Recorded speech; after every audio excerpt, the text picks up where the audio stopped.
welcome to this special coverage of India Global Forum, Middle East and Africa 2024 on ET Now. I am Anisha Jain. Well, a few days ago, I had the opportunity to participate in the India Global Forum in Dubai, wherein a lot of industrialists, policymakers, startup founders, venture capitalists, investment managers and a lot more people came together to explore and seek out the opportunities of partnership and collaboration between India, Middle East as well as Africa to expand the opportunities as far as the limitless future is concerned. In fact, here out the key highlights of some of the interesting and intriguing conversations from that forum.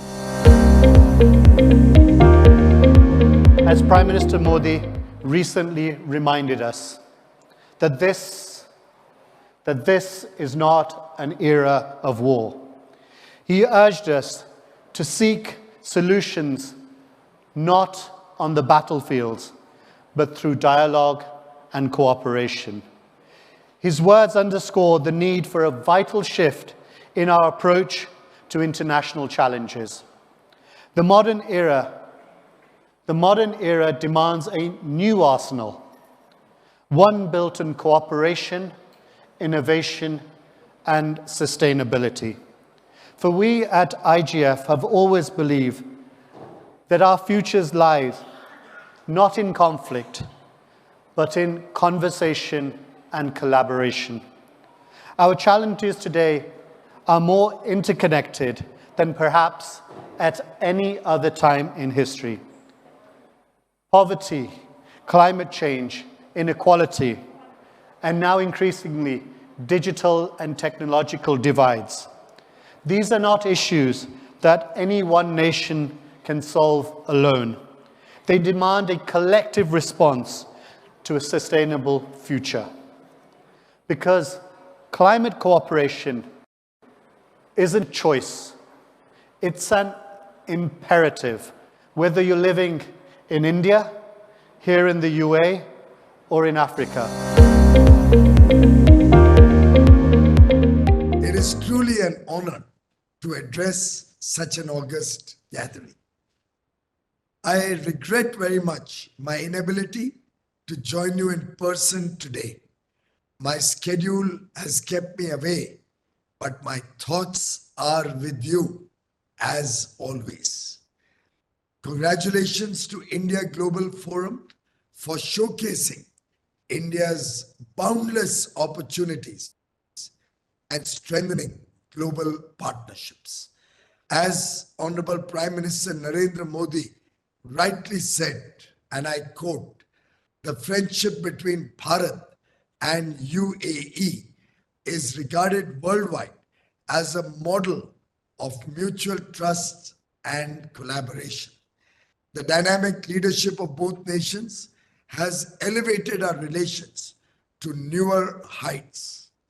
The Comprehensive Economic Partnership Agreement has propelled trade to about $85 billion annually, unlocking opportunities for MSMEs and startups.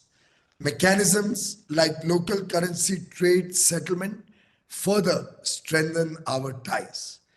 With the Abu Dhabi Investment Authority, UAE's largest sovereign wealth fund, launching operations in Gift City, Gujarat, UAE's investments in India are set to exceed $100 billion in the years to come, driving growth in infrastructure and innovation.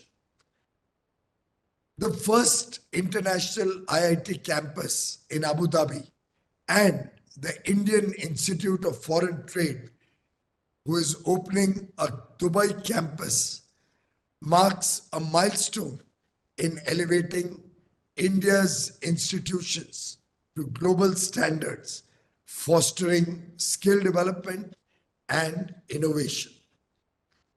The BAPS Hindu Mandir, inaugurated by the Honorable Prime Minister on 14th February earlier this year, stands as a testimony to the mutual affection between the people of Bharat and UAE. This temple is a powerful symbol of the spiritual dimension of Bharat-UAE relations and a celebration of our shared values of peace, tolerance, and harmony. Let's together make Viksit Bharat 2047 and UAE's ambitious Centennial 2071 vision a reality. Thank you very much. Today, India-UAE relationship has been deepening and widening at a very rapid pace. Some of the facts and figures were just mentioned by our Commerce Minister, Shri Piyush Goyal. Clearly, the UAE is India's strongest partner in this part of the world. Our corridor has actually become a corridor of trade, technology, talent, and trust. Of course, I say this in no particular order, but these tenets have been mutually supportive. What is it that makes this relationship so special? Let me just focus on the last 3 years. We signed the CEPA in 2022, which was indeed historical.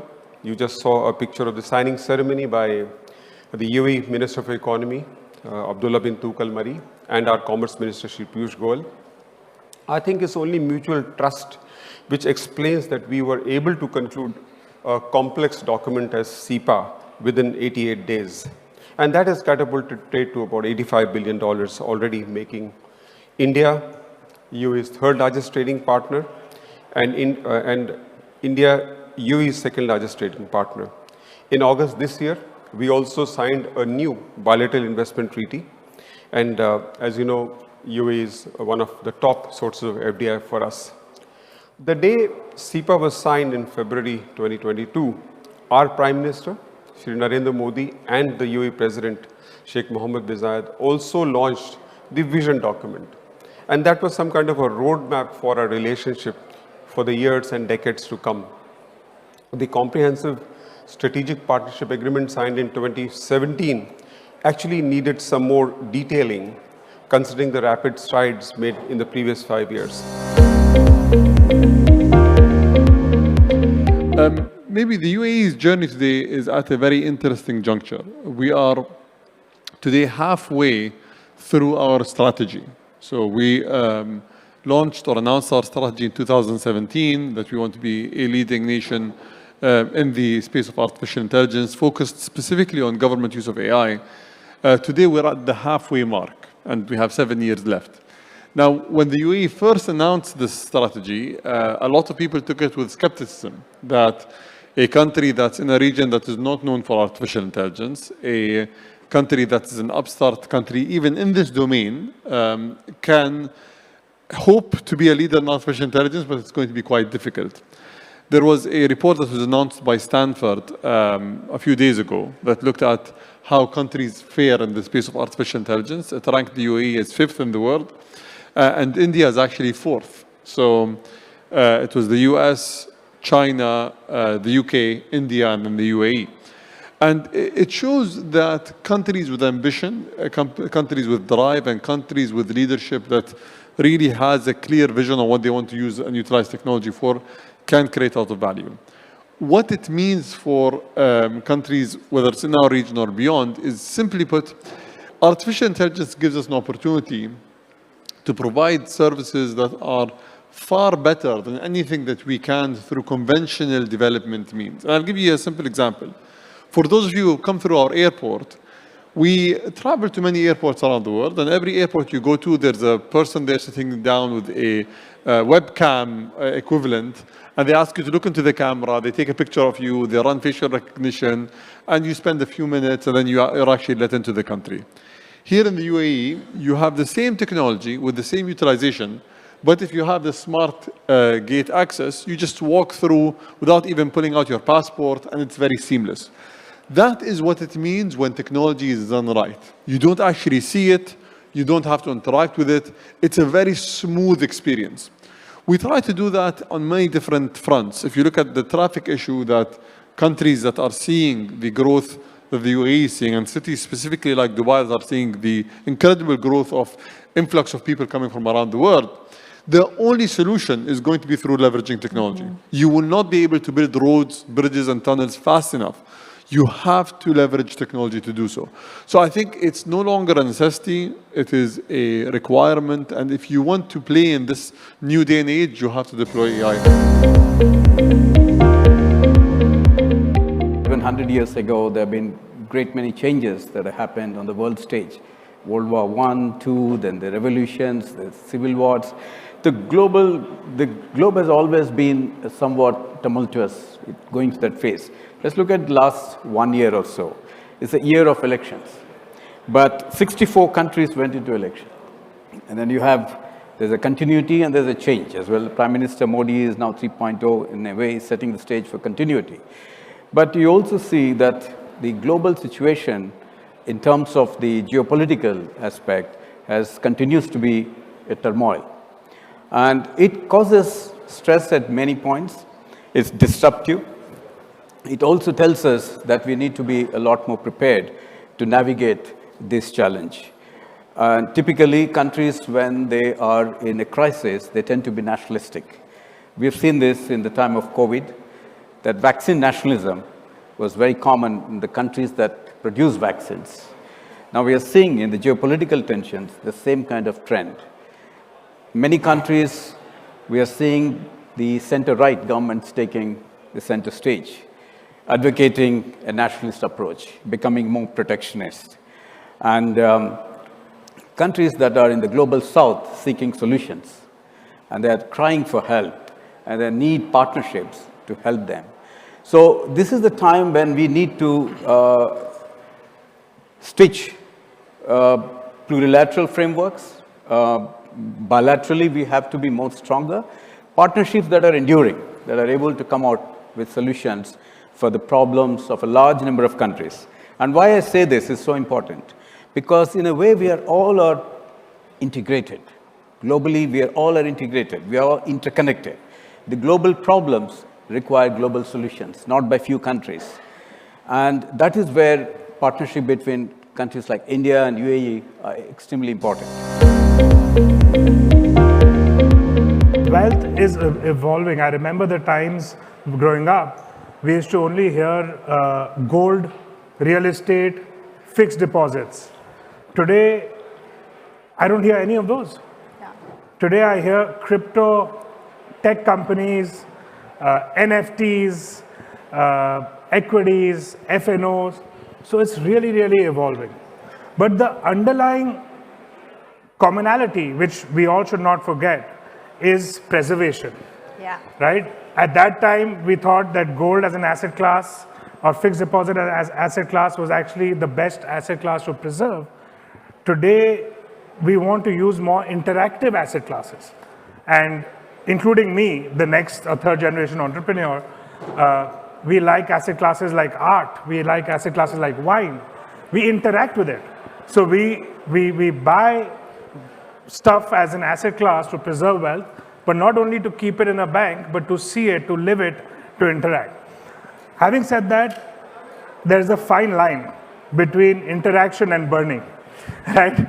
Because sometimes people get confused and they say, yaar, ye to asset class acha hai. This is a good asset class, but they don't realize that they're just consuming rather than preservation. Mm-hmm. So for us, for me personally and for the family, of course, all our wealth is in building institutions. Over the last 70 years, when my grandfather started the business, we've been building this institution. We have, which is the Hero brand, Hero Group. We have not sold a single business because we are not a private equity investor. We are creating a legacy for future and really giving upward mobility to India. And as a Munjal family member, if I wear that hat, all of us are just focused on that, and that's creating wealth for us. The good thing is today there are so many legal avenues to take money out of India. Contrast this with China. It's really difficult for a wealthy Chinese family, it does not matter who you are, to take wealth out. There are no routes available. But in India, there are so many ways, without RBI approval, with RBI approval, and very sizable wealth can be taken out of India. Now, why are these families taking wealth out, right? And again, because you may think that, oh, India is doing so well, so why don't we all be 100% invested into India, right? No, so diversification essentially is the essence of risk management. It's all about risk management, right? So whenever you think, even in terms of long-term transition, of building long-term legacies, it's all about how do you manage risk. To see the trade and how we can grow the trade between UAE and India. And as part of the target with the CEPA of reaching $100 billion trade, we have developed a Bharat Mart in Jebel Ali Free Zone, which is, again, a way of facilitating additional investment and trade via Dubai and Jebel Ali from India or also into African markets. In our case, and that's probably what's keeping me up at night a little bit, it's almost like a battle of AIs. Because for me, it's all about security as a central platform. And of course, AI is also being used in the hands of the bad guys. And they generally have quite deep pockets if they are successful. So with the increase of deep fakes and people being scammed, that's something which is very difficult for an infrastructure like us to determine which payments is actually genuine versus which is fraudulent. Because when it comes to us, all of that is properly authorized, authenticated payment. So we are applying AI models to try to identify which payments look suspicious, which look fraudulent. So it's kind of a race of AIs almost. We'll see. Like, of course, the fraud guys are always a little bit ahead, I feel. See, innovation comes from when you shorten a process. Innovation will come through when you are able to do something in a much faster period of time, or let's say, in olden days, if you used to look at it, opening an account could take you 2, 3, 4, 5 days. Today, you can open an account on a mobile phone in a matter of minutes or second. But to kind of give a loan out, that still does take time, right? The other thing on innovation could come through that, let's say I'm trying to find out where my payment is stuck, right? So real-time payment tracking, real-time solution of what is happening. I think that's where the innovation pieces, fit in. When I invest into, say, for example, India, I would like to invest into a firm, an institution that sort of mirrors India as a whole. Because I think the power of India is, apart from the diversity and the obvious successes that India has had, I think the power of India as a concept is the untapped potential in terms of population. The human capital. For example, you've got, so one of my successful investments is the stock exchanges. Now, it is a platform, yes. But generally when people say India is doing well, they mean the Sensex or the Nifty is doing well. So that resonance of a wide impact is what I look at when I invest into a company. And of course, thereby, so the first sort of cog in the wheel is that. And then, of course, you have to do your due diligence in terms of the micro aspects of that country, the management of that company, the management, the debt. We talk about, Trump increasing tariffs and so on. But interestingly, Biden stayed the course with that. So if you look at the last what happened. And we all look at China and we talk about China +1, but China's exports increased during this period. What happened was, interestingly, you see China's exports increasing, imports into Vietnam increased, exports from Vietnam increased. So there was a lot of rerouting that happened during this period. Is this an opportunity for India? Absolutely, it's an opportunity for India. I think data is going to play a very key role, especially with sports AI now. And the way that machine learning, reinforcement learning, and artificial intelligence are going to shape the lives of our users and our companies is going to be phenomenal. You're going to get highly micro-personalized sports products and services, which were never imaginable before to every individual sports fan. We have to figure out a protocol for the debt refinancing. We have to make sure that the end use of debt is correct and is for social development. Think about it this way. During the COVID period, African governments, about half of them, 25 of them, spent more money on debt servicing than they did on healthcare. Now that's a problem, right? So every time we talk about debt and its repayability, we have to also keep in mind the impact it has on society, on developmental issues, and we have to keep in mind that every dollar that is spent on restructuring is a dollar that's taken away from social development.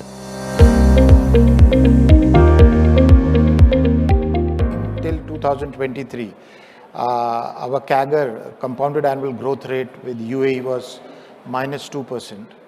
And financial year 2024, it went up to 23% positive. So it's clear sign and symptom that if you enter into a comprehensive economic partnership, this is the outcome of that, because what we did was we tried to manage, come out of the regulatory hassles, certain transactional hassles, and certain robustness on supply chain networking, and also the potential of finding UAE as a gateway for a lot of business development activity in certain regions like GCC and Africa.